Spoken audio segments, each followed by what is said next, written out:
Hello everyone. The story I'm going to share today is the Carp King pleads this fisherman to remove his net. In the time of Jiajing Emperor during the Ming dynasty, there was a fisherman named Deyan Zhang. He worked day and night fishing at Carp Beach. He lived on his boat, and although he managed to catch a lot of fish, the local government taxed him for each catch to such an extent that he only had enough money to fill his stomach.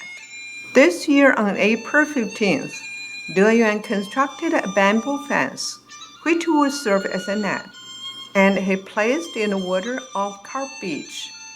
He prepared to catch more carp in the evening, when more schools of carp would travel. He got everything ready very early, and then he decided to lay down and rest for a while.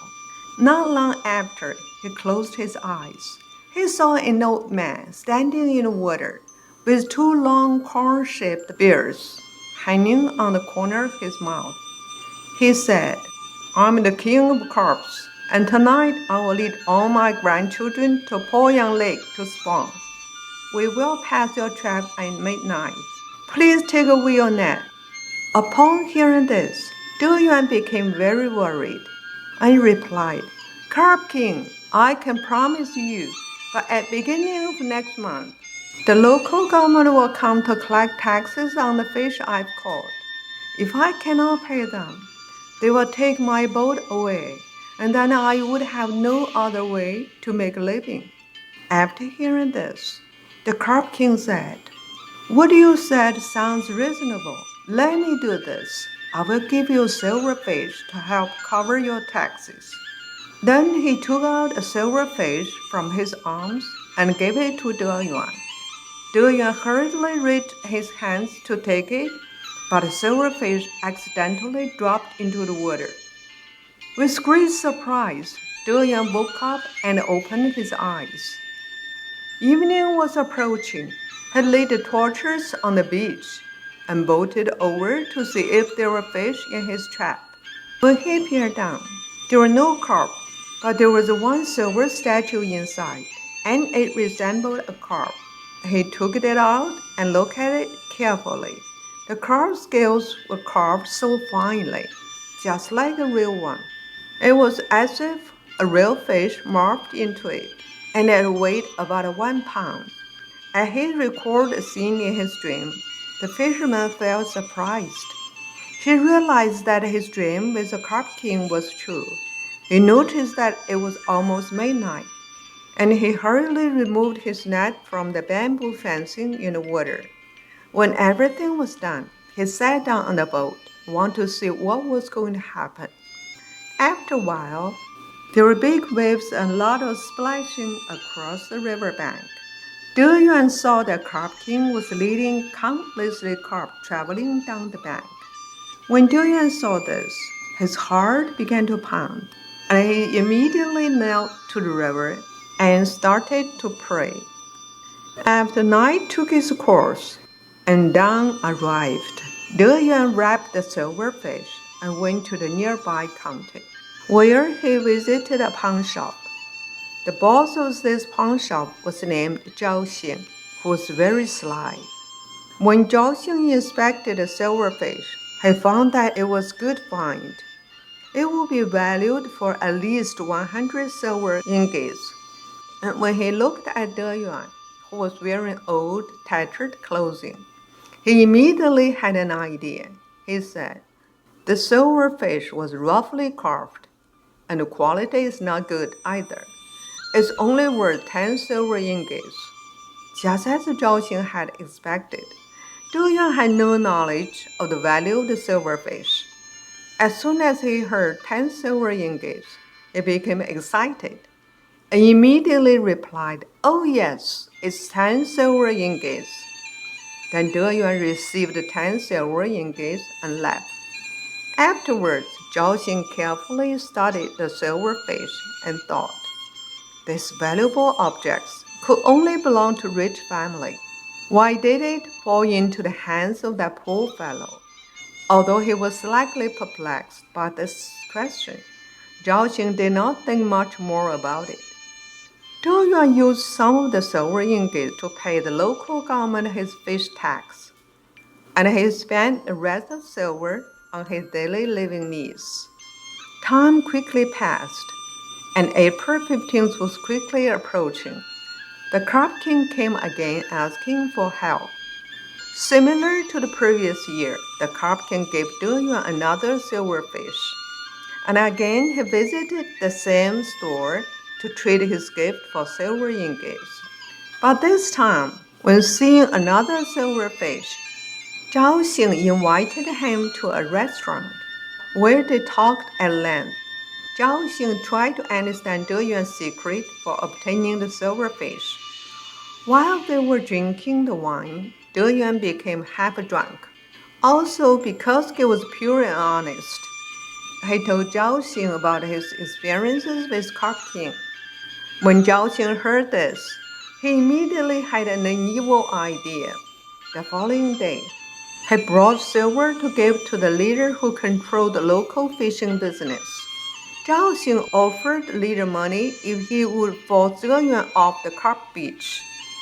When the leader agreed and chased Deyan away from the beach, Jiajing bought a boat and occupied the entire beach. A year passed, and April 15th arrived. Jiajing came very early to set a trap for the carp. Once the trap was set, he noticed that he had time to spare, so he rested on the boat. As he was dreaming, the Carp King appeared.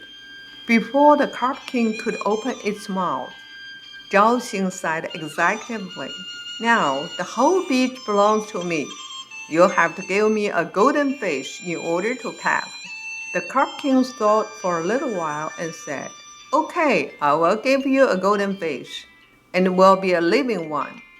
Jiajing became excited and immediately agreed to let the carps pass.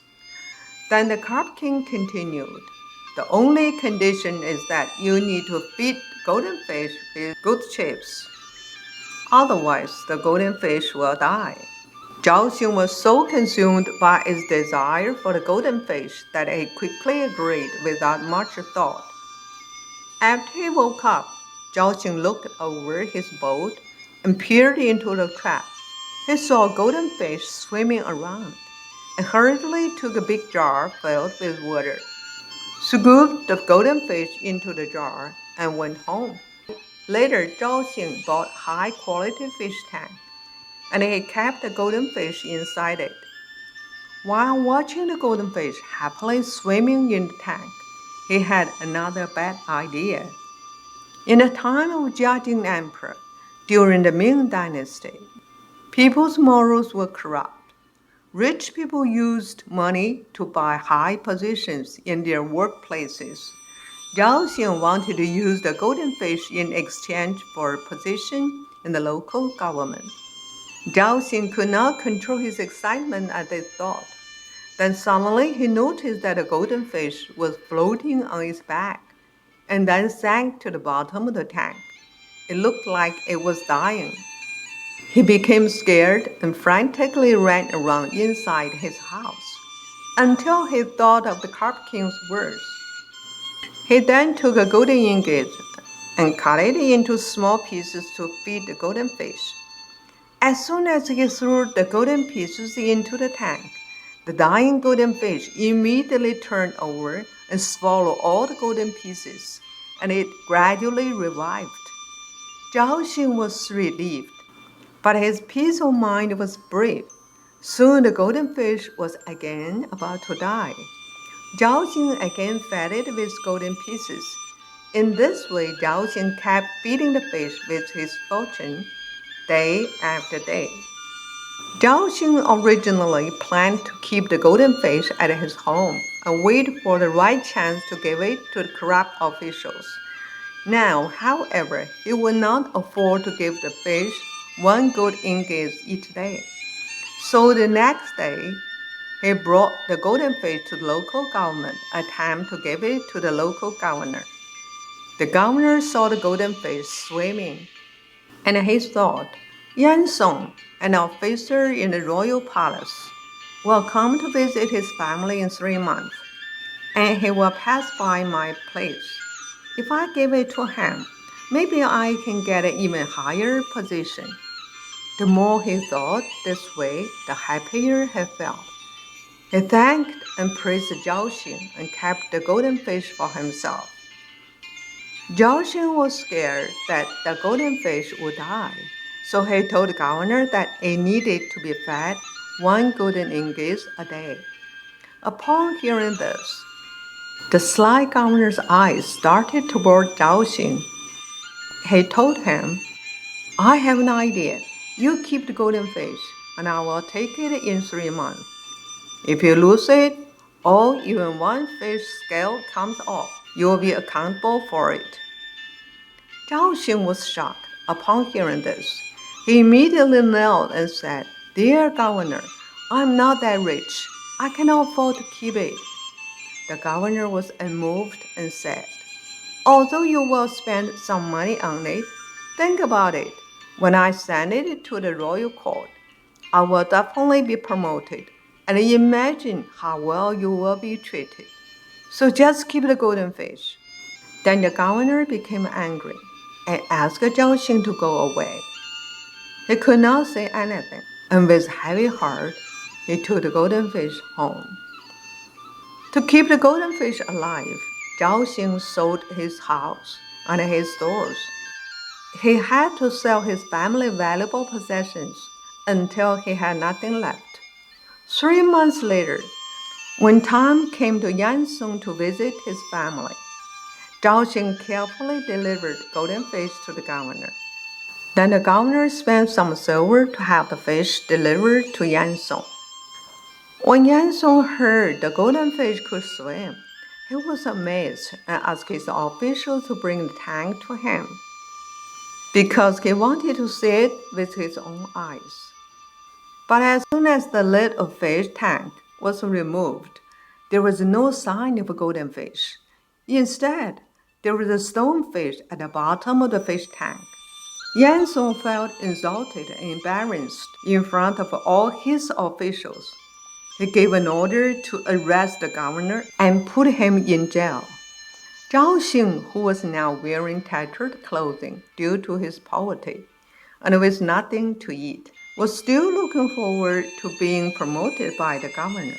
When he heard the news about the governor being thrown in jail, he fell into great despair and spent the rest of his life wandering the streets.